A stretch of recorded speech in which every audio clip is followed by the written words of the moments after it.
Reineiros, eu sou o Joker, estamos aqui com mais uma entrevista com um dos organizadores e contribuintes desse evento, Douglas Lomar, um dos integrantes do Unudado, não é mesmo? Sim, sim. Cara, eu não te conheço há muito tempo.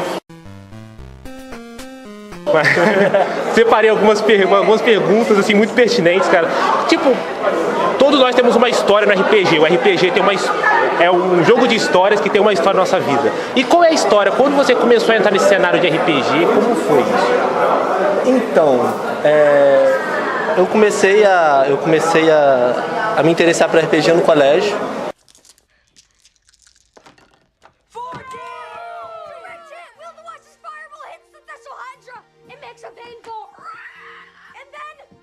Se eu não me engano, foi no 9º ano, estudava no Benjamin.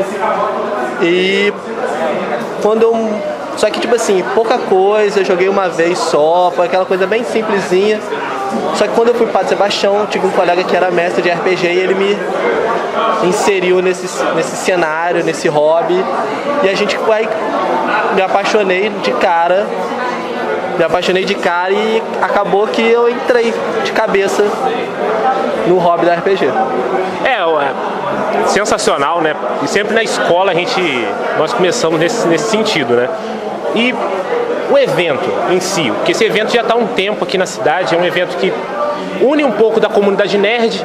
Para quem não sabe do canal, nós moramos numa cidade que é interior, né? Não tem a comunidade é muito pequena ainda.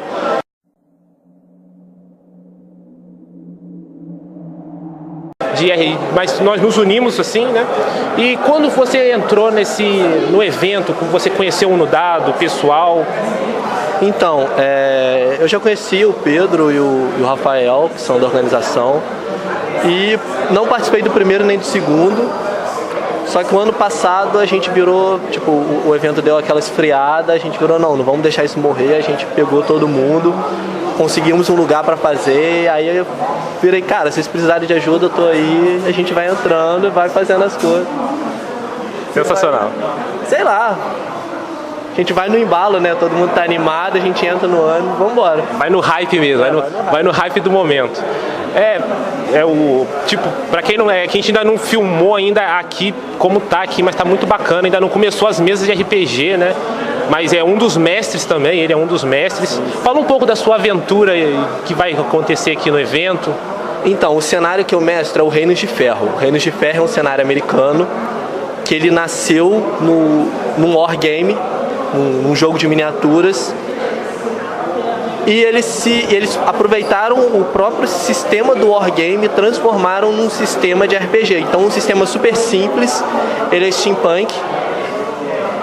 Na verdade, ele não é nem steampunk. Os criadores do sistema falam que ele é fantasy punk, porque ele é magia e vapor misturadas e uma coisa não se desliga da outra. O vapor só foi descoberto por causa da magia, a tecnologia a vapor, a tecnologia galvânica, que seria bem aos moldes do Tesla, aquela coisa de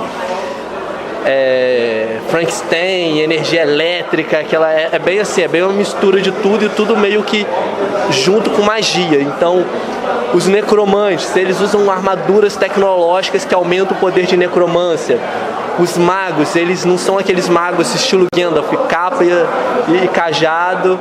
Não, os magos do Reino de Ferro, eles são tipo, eles usam uma armadura metálica movida a vapor que aumenta o poder mágico, controlam gigantes de aço, então é uma coisa assim meio...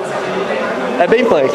É um cenário um pouco raro hoje em dia no cenário de RPG. É um cenário diferente, tem poucos cenários que seguem essa linha.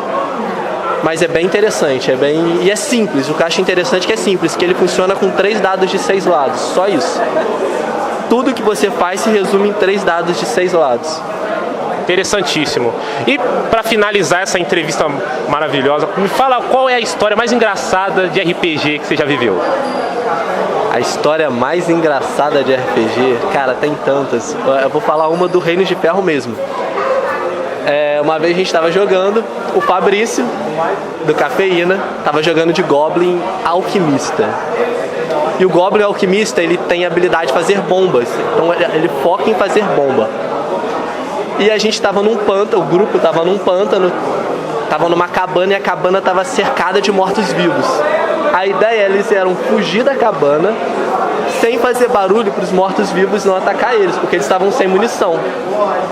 Aí o Reino de Ferro também, tipo assim, usa arma de fogo, não é só espada, machada não, tem arma de fogo também.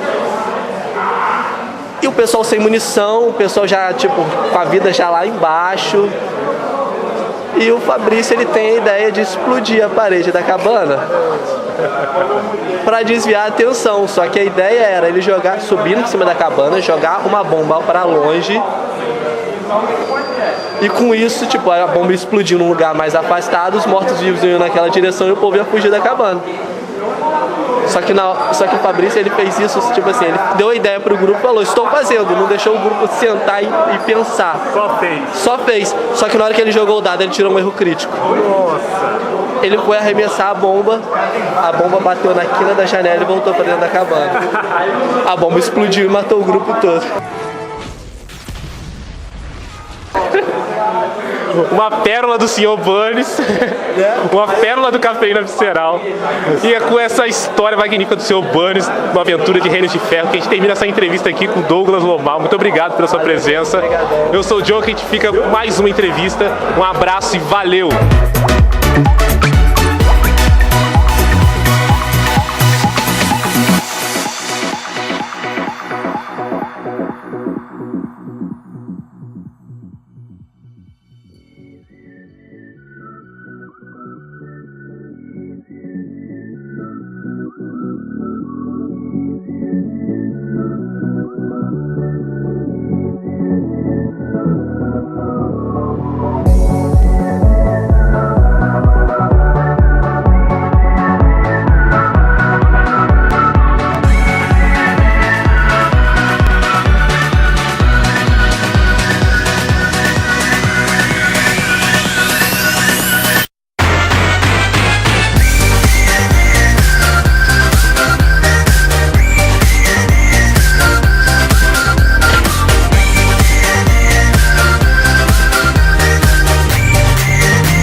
Estamos aqui com o mestre Habib, um dos apoiadores do evento e um grande mestre da época da geração Xerox. E aí, Habib, diz quem é você? Bom, gente, eu já jogo RPG há um tempinho aí, né? Ultimamente eu não tô muito com regularidade não, mas comecei naquela época aí de 90 e alguma coisa, década de 90, onde ninguém sabia o que era RPG, ninguém sabia jogar direito, né? Então a gente aí meio da geração das antigas, quando a gente começou a aprender praticamente sozinho, não tinha ninguém que ensinava muita gente, e a gente é da geração Xerox, né? A gente procurava pegar os sistemas, ficava igual um maluco tentando xerocar planilha, tentando xerocar as bases de mapa, construir as coisas muitas vezes sem o computador, né? Então a gente era daquela geração inicial e às vezes aparecia até um com o sistema xerocado, o que era mais engraçado ainda, que ficava aquela disputa entre, pô, temos que incentivar o mercado, não dá pra xerocar. E que, assim, você vem dessa geração, né, de RPG, e muitos de nós nerds que às vezes vieram depois, eu, por exemplo, sou muito novo, cheguei no RPG mais tarde. Como é que você diz, como que tá o cenário de RPG hoje comparado com antigamente? Ah, cara, hoje o RPG evoluiu muito, nos dois aspectos, né? O RPG praticamente virou uma escola de aprendizagem narrativa. Inclusive, assim, os próprios sistemas foram aprimorados, né, para se tornarem mais jogáveis, para se se resolver problemas que as primeiras gerações tiveram, né? Tipo, um dos grandes problemas que a gente teve era quando a gente fazia os jogos com relação de passado e presente, onde o personagem ia pro passado. Então a gente ficava com aquela dificuldade com temporalidade. Por exemplo, o cara ia pro passado, matava uma pessoa lá e de repente a pessoa era o parente dele e, pô, como é que vai deslocar a história? Será que o cara existiu ou não? Então essas regras eram muito difíceis de você trabalhar, muita falha em sistema. Depois as coisas foram melhorando, né? Vieram uma nova gerações de jogos, novas dinâmicas, novas formas de você jogar o dado, novos estilos de se tirar a pontuação, inclusive RPGs até que mudaram para outros padrões. Hoje em dia, por exemplo, é interessante os jogos de RPG temático. Você tem RPG ambientado agora na África, com o ambiente dos orixás, que você não tem mais o dado, você joga com búzios. Então, assim, a criatividade melhorou muito, o cenário hoje está legal. E aquela geração de corte, que foi a geração da década de 2000, que era a geração de computador, do boom dos jogos eletrônicos no celular, ela começou agora também a voltar para os boards e voltar para o RPG. Então o RPG está tendo uma redescoberta hoje, ele está reaquecendo. Isso é interessante a nova geração também chegar. Interessante. Tem também acrescentando, por exemplo, que usa o poker, né, que é o Shotgun Dice, não. É aquele jogo de Velho Oeste. Também é legal, tem várias coisas interessantes. O RPG também fica uma temática mais narrativa na regra, né, também. Também tem alguns RPGs voltando com mecânica retrô, igual o World Dragon, que tem uma mistura de... Tem a regra do D20, né, que é, vamos dizer assim, que nasceu com o D&D 3, com sistemas de coisas do AD&D, que é o D&D 2, e a linha dele é D&D 1, por exemplo, assim. Então tá um momento retrô, assim, muito interessante, né? Essa coisa do retorno, da revisitar esse passado, também traz para a nova geração uma nova mecânica, né? Uma nova... O próprio GURPS, você vê que o GURPS 4.0 é outra coisa. É outra coisa. Se você pegar e melhorou, mas ainda mantém aquela essência do GURPS. Então, hoje está muito legal. E a temática está abrindo muito. Isso que é interessante. Os temas e os universos estão abrindo muito. Então, querendo agora... Antigamente, eu queria mais fazer genéricos. Cada vez mais estão ficando focados, né? Exatamente. Até para questões didáticas e sala de aula. Eu sei que estudou um pouco sobre isso. Está ajudando uma aluna sua da faculdade a fazer até uma tese sobre educação e RPG. Diz um pouco aí sobre isso. O RPG hoje ele está chegando na sala de aula com mais intensidade. A gente já tem professores, não só em Valença aqui, mas a gente tem professores de outras escolas, até universidades, que estão aplicando o sistema de RPG. Eu mesmo já estou trabalhando um projeto na Faculdade de Medicina, que a gente está usando o RPG para inserir o aluno de primeiro período no ambiente hospitalar. Então, cada grupo de aluno, ele controla um personagem dentro do ambiente médico. Um médico mais arrogante, um paciente com mais situações assim, de conflitos hospitalares, e na regra do jogo a gente tenta simular uma realidade e como que as pessoas se comportam nessa realidade, né? E essa que é a grande sacada, é como que o aluno depois ele vai enxergar esse ambiente vivenciado no RPG. E a grande vantagem do RPG é legal, porque a universidade usava isso como teatro, né?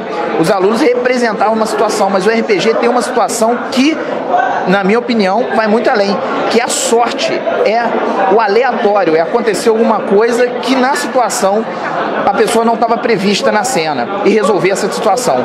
É o ambiente do hospital, resolver o imprevisto muitas vezes. Então o RPG está tendo agora uma penetração nas universidades, que ele já tinha uma penetração nas escolas e agora ele está tendo uma penetração também nas universidades. Está perdendo aquele preconceito de um jogo nerd e está se tornando também uma ferramenta educacional e está se ampliando nesse setor. Hoje você tem vários trabalhos acadêmicos sobre o RPG, né? Então essa é a grande sacada. Eu lembro que na época que eu fazia a faculdade, a gente fez você puxou um projeto de história lá, que na semana acadêmica, um dos pioneiros aqui na região, desde a época de jogar, incentivar, tinha a loja Livraria de Lápis, você e uma galera, uma legião. A gente fala dele não porque ele é um herói, mas é um dos caras da antiga que ainda continua ativo, ajudou apoiando eventos. evento.